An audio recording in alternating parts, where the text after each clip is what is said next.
et à toutes, c'est votre serviteur Louis. On est ici pour s'entretenir en ce que notre frère a eu à cœur de parler de la prière sur la page Le Pain de Vie. Donc voilà, pour le sous-thème que nous allons traiter ici, à savoir à qui s'adresser dans la prière, nous allons nous demander, donc comme le thème l'intitule, sur la prière, à qui nous adresser lorsqu'il s'agit de prier.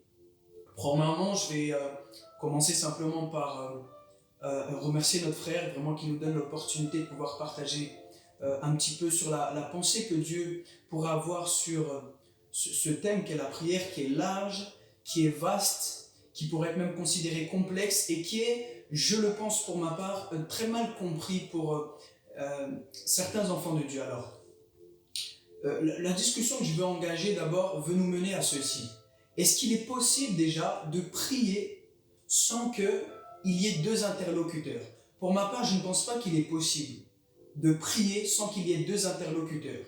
Souvent, vous savez les amis, je pense que ce qui fait que nous minimisons l'efficacité de la prière, ce qui fait que nous sommes souvent ennuyés parfois d'aborder ce thème qu'est la prière, il suffit juste de regarder comment quelqu'un réagit. Lorsque parfois, en essayant de lui remonter le moral, on lui dit « t'inquiète, tu vas prier », souvent ce qui provoque cette sensation d'ennui, cette sensation que ça ne va pas être efficace, c'est parce que en réalité, nous apportons souvent un monologue à Dieu quand il s'agit de prier. Nous n'avons pas conscience que nous devons nous adresser à quelqu'un comme quelqu'un qui nous écoute, comme quelqu'un qui parle avec nous. J'aime encore ce que le prophète Isaïe va dire au début de son livre, lorsqu'il va dire « Venez et discutons avec l'Éternel ». J'ai souvent l'habitude de dire que la prière ne peut pas être considérée vraiment prière quand il n'y a pas une communication, quand il n'y a pas un échange, quand il n'y a pas une discussion. Et il faut comprendre que la prière n'est considérée prière que lorsqu'il n'y a qu'un double sens. À savoir, autant je parle à Dieu et il m'écoute, autant il est censé me parler et je l'écoute. Jusqu'à ce que l'Ecclésiaste même aille se plaindre d'un sacrifice que certains amènent dans le temple, un sacrifice qu'il appelle d'insensé.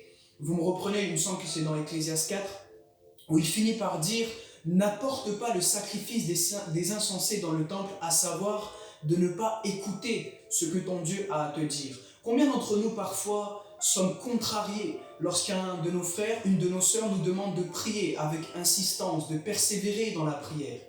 Donc ici, j'en reviens à notre thème, à qui s'adresser dans la prière? Regardons encore ce que Jésus va dire à ses disciples dans un premier temps. Et il est évident, bien évidemment, que nous devons nous adresser premièrement à notre Père Céleste, à Dieu lorsqu'il s'agit de prier. Les disciples demandent à Jésus, « Mais Seigneur, enseigne-nous donc la prière. » Et Jésus leur dit, « Lorsque vous priez, parlez ainsi, dites, « Notre Père Céleste, que ton nom soit sanctifié. » Notre Père Céleste. Remarquez, ici, Jésus n'a pas dit « Notre Dieu ». Jésus n'a pas dit « Mon Dieu ». Il a dit « Notre Père ». Que ton nom soit sanctifié. On appelle ça même la prière de notre Père. Notre Père. En fait, Dieu veut littéralement nous faire comprendre que lorsque nous nous adressons à lui, nous devons l'aborder dans une qualité de Père. Dieu est un Dieu qui a plusieurs casquettes. Il possède plusieurs caractéristiques. On peut l'appeler Dieu de guérison, on peut l'appeler Dieu de paix, Jéhovah Shalom, on peut l'appeler l'Éternel est notre bannière, Jéhovah Nissi. Dans toutes ces choses que j'aborde, j'aimerais simplement remettre sur le tas que Dieu a plusieurs casquettes. Dieu est un seul en la Trinité divine, mais Dieu a plusieurs casquettes. Lui-même subdivisé en une seule personne, certes, mais en trois entités distinctes que sont le Père, le Fils et le Saint-Esprit. J'entends encore quelqu'un dire, mais quand on prie, est-ce qu'il faut que je m'adresse au Saint-Esprit? Est-ce qu'il faut que je m'adresse au Fils? Est-ce qu'il faut que je m'adresse au Père? Jésus a été clair, notre Père, que ton nom soit sanctifié. Donc premièrement, il s'agit pour nous d'avoir conscience que la prière n'est pas un monologue, que la prière doit nous faire engager l'idée, doit nous rendre conscients de cette pensée que quelqu'un nous entend aux cieux et qu'il est possiblement capable de nous répondre.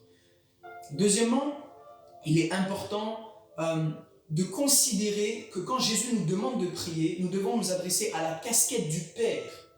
souvent, bien aimés, nous voyons encore des personnes qui, à cause de leur situation familiale, leurs antécédents, leur conception de la vie familiale, ont tendance à calquer l'image de leur père sur le Père qui est Dieu. Mais laisse-moi te parler de ce Dieu dans ce temps de discussion autour de la prière. Laissez-moi vous parler de ce Dieu qui n'a aucunement la stature d'un homme imparfait. La Bible nous dit même, Dieu est-il un homme pour mentir ou un fils de l'homme pour se repentir? J'aimerais simplement nous rappeler que Dieu n'a rien à voir avec tous les modèles de père que nous pouvons avoir sur la terre. Dieu est celui qui, pour le fils prodigue, va courir après son fils lorsque celui-ci fait un pas vers lui. Dieu est ce Dieu qui te demande de ne pas calquer l'image du père que tu as eu dans ta famille sur lui-même.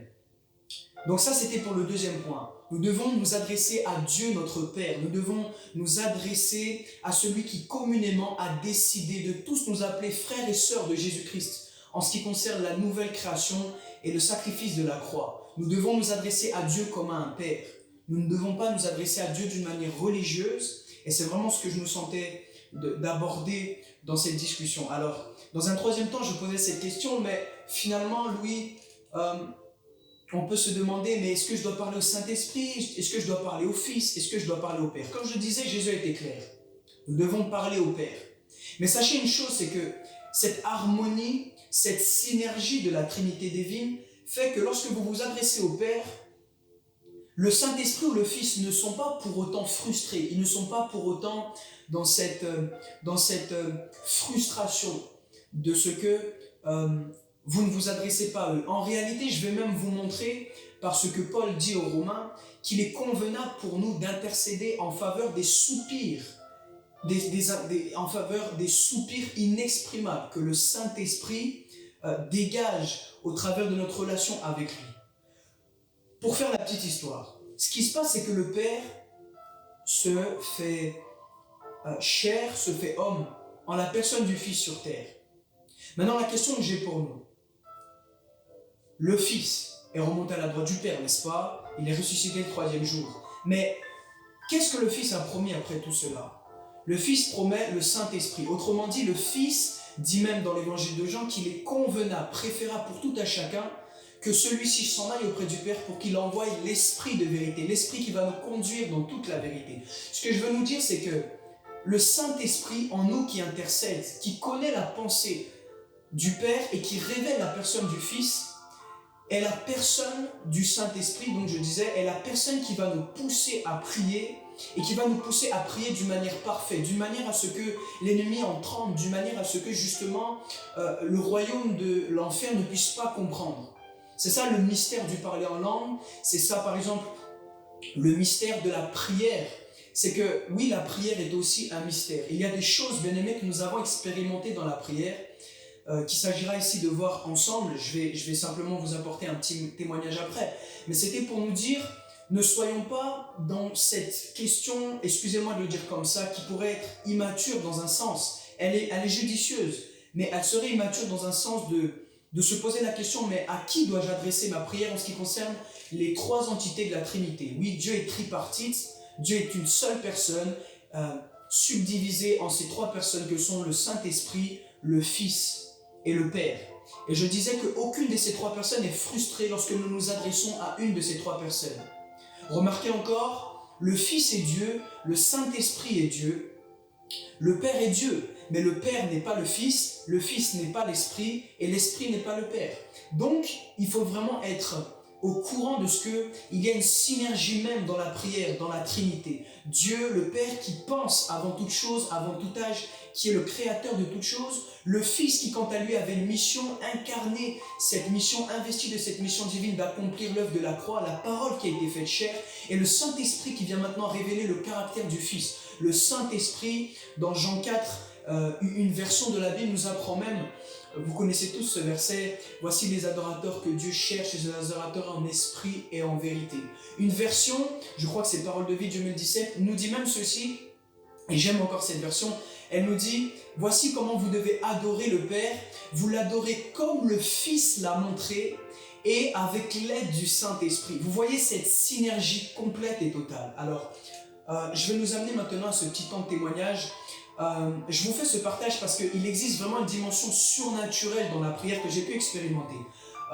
Je suis actuellement résident de la ville de Lyon et il m'est arrivé de me disposer dans la prière. Il y a de ça, je crois, un peu plus d'un an. C'était un temps de prière anodin en fait, où j'avais vraiment à cœur de me disposer pour ma ville. Je voulais vraiment intercéder, prendre autorité parce que je pense que on aura l'occasion de l'entendre dans les autres parties de cette étude sur la prière, qu'il existe plusieurs types de prières. Paul, parlant aux Éphésiens, dans Éphésiens 6, dit « Faites en tout temps toutes sortes de prières ». Il y a la prière de supplication, adorer Dieu est une prière, louer Dieu est une prière, et il y a ce qu'on appelle la prière d'autorité. Alors que j'étais dans ce moment, je prenais autorité, où j'avais vraiment la sensation que le Saint-Esprit me poussait à un temps de combat spirituel. Voici, une légère vision me vient.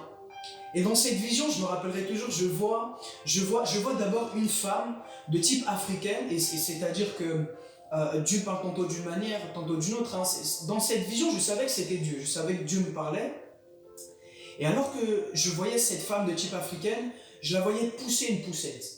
Je la voyais pousser une poussette, et puis là, plus la vision évoluait, et plus je voyais l'image, je voyais une lumière, je voyais des phares de voiture, et alors que cette femme était sur le passage piéton, elle traverse la rue, je vois maintenant une voiture blanche, et j'avais même la précision de la couleur de la voiture, je vois cette voiture blanche arriver à plein phare, et taper cette femme.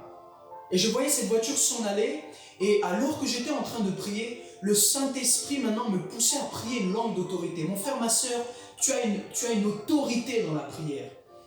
Et alors que je priais, le Saint-Esprit me faisait comprendre que c'était par ma prière qu'il déjouait le plan que je venais de voir. My God. C'était par ma prière, ma modeste prière, par ma disponibilité dans la prière, que Dieu était en train d'annuler ce plan.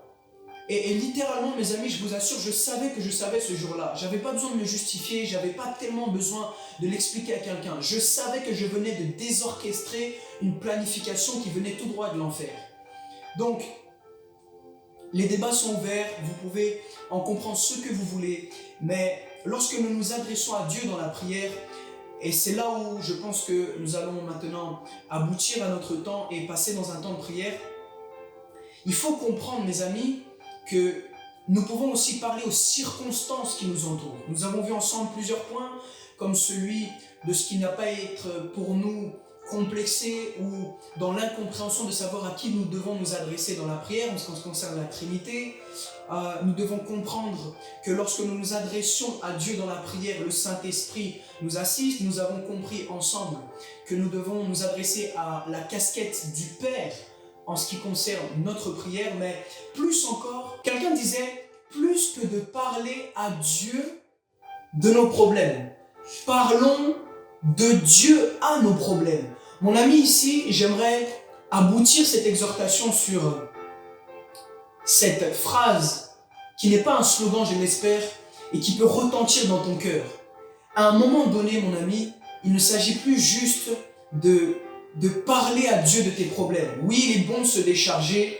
Oui, il est très bon de passer du temps à se décharger devant Dieu, à se laisser maintenant restaurer, à recevoir la paix que Dieu peut donner d'une manière inconditionnelle. Mais moi, j'aimerais parler d'un point ici. À qui s'adresser dans la prière? À un moment donné, mon ami, il ne s'agit plus juste de se plaindre devant Dieu de tes problèmes, mais il s'agit de parler de Dieu à tes problèmes.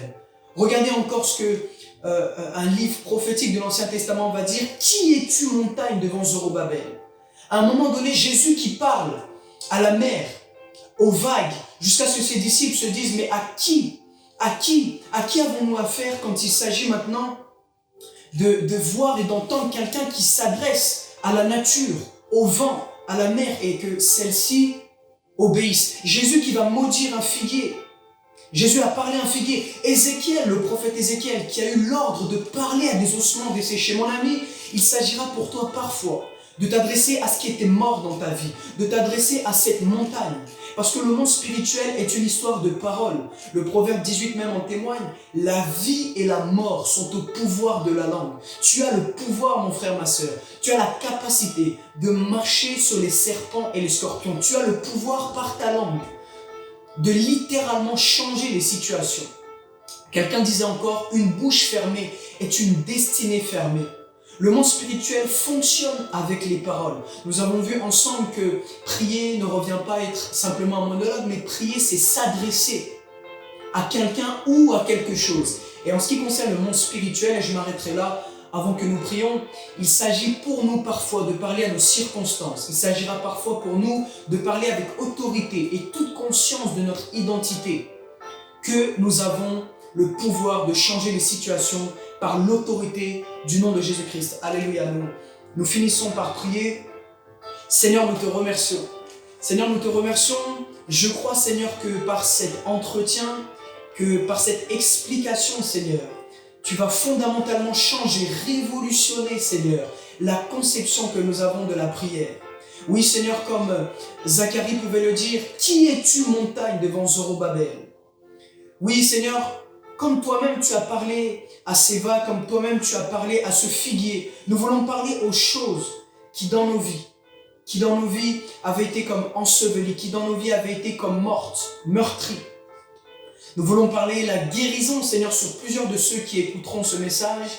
Et nous voulons simplement, Seigneur, avec humilité, Seigneur, s'il te plaît, que tu nous enseignes à prier, que tu nous donnes un cœur enseignable, qui simplement se laisse attirer par ce qui est humble, modeste, et surtout aussi, selon cette parole, à la soumission de qui tu es.